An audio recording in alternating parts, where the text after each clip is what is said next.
Hello and welcome to my review of the Necrons Kamoteph the Crooked model from Games Workshop. One of these miniatures will cost you £21.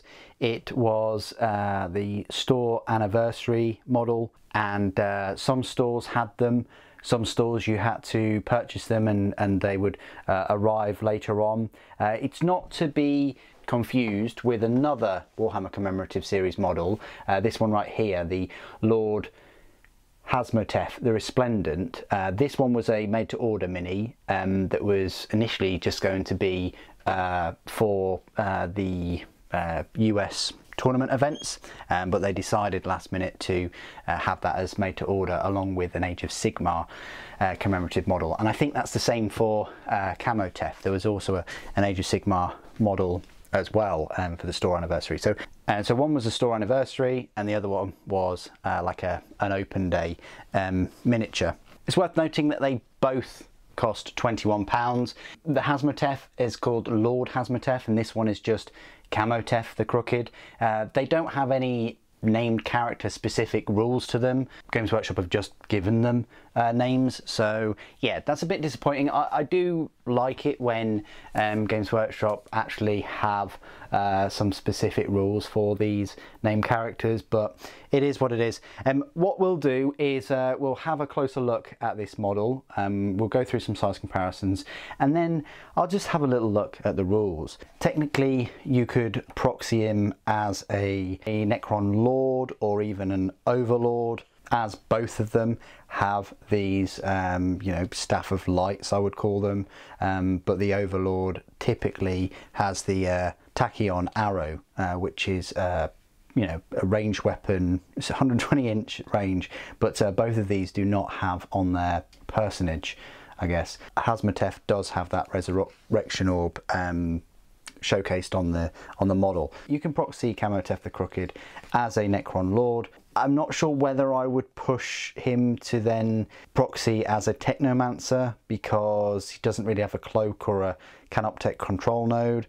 I don't know whether I'd push him as a Psychomancer because he doesn't have that awesome Abyssal Lance. As a Chronomancer, he's missing, you know, the different staves and the lances. He's missing the stave and the lance. And as a Plasmancer, you could probably use him as a Plasmancer because he's got that very long chin. And although he's got legs, he's probably the closest to a Plasmancer to anything else. And likewise, Lord Kamoteph is probably closer to a typical Necron Lord. But it's up to you guys with these kind of name characters, what you want to proxy them as and whether your opponent is comfortable with that proxy. So let's have a look at the miniature itself. A nice looking mini. He is crooked, you know, he's got a crooked arm. He's got some like chain, he's got some armor plates or chain plates running off of his right forearm. He's got this staff of light, he's got these little extra bobbly bits on the back, and then he's got another like cloak with a scarab on his left foot and a scarab crawling, you know, a couple of scarabs crawling over his back there. Quite a cool looking mini, you know, he's hunched over. So yeah, he's like an old man Necron really, isn't he? But yeah, these things are probably thousands of years old. But there you go, that is Kamoteph the Crooked. Let's have a few size comparisons then. So next to Kamoteph, which I could only do once I had this model, he's standing upright, he's got a bit more vigour, he's got a tactical skull, I'm going to call it there, which has a Necron inside it, just burrowing away, and he's got the resurrection orb.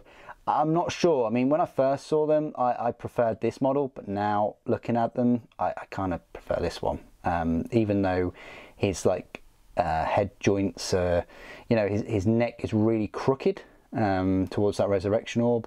That's where he measures up next to either of them. One definitely looks more like a Lord rather than a you know, Plasmancer or Mancer type.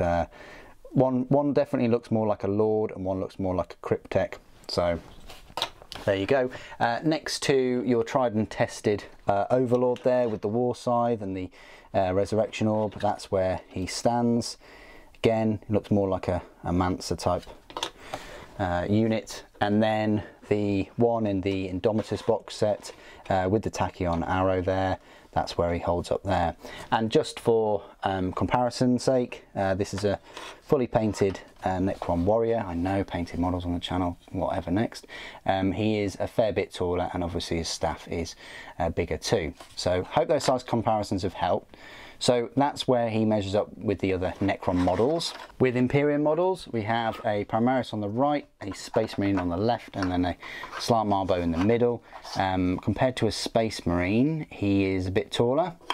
The Primaris, he's a bit taller than Primaris just because of the extra bits and pieces and his staff, and completely dwarfs Slant Marbo there.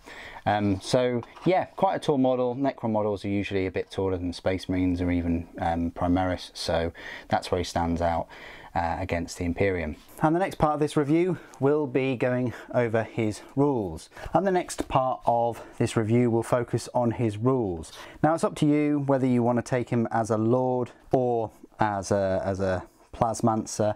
I'd probably say taking him as a Plasmancer would be the best kind of fit for him, because the Lord you know, has that option for a War Scythe and a Void Blade, which clearly Kamoteph does not, and also a Resurrection Orb. You can give him Resurrection Orb, again, doesn't have that on the model. So we're just going to focus on the Plasmancer rules for him. He's still an HQ choice. He's a power points cost of a 4 and a points cost of 70 points. Most of the Cryptechs are about 70 points. His movement speed is 5 inches. His weapon skill and ballistic skill are both 3+, strength and toughness and wounds are all 4, 1 attack, leadership 10 and a save of 4+, and he's equipped with a plasmic lance.